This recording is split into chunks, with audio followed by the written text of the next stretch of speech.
Без голем метеж и со меѓусебно растојание. Вака, годинава голем дел од Скопјани го празнуваа 1 мај.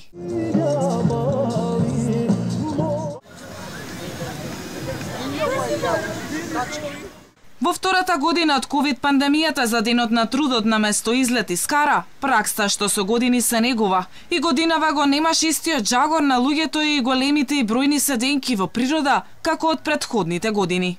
Видно расположени со музика и скара, вака граѓаните на излетничкото место Марков манастир го празнуваат овој 1 мај.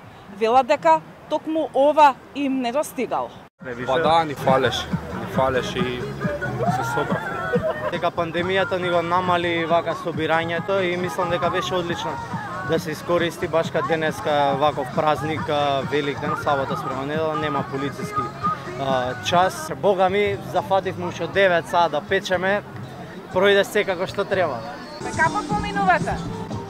Фала Богу, опуштено, лабаво, после се ова што беше со полицискиот час, конечно нешто вака да се ослободи, малце можеме и ние да се собереме како што треба. Имаше и такви кои со постна софра, поради Великденскиот пост, уживаа во убавините на природата. Не, денеска е постно. Постно, така да по една салата, по една раки, по едно кафе, толку доволно.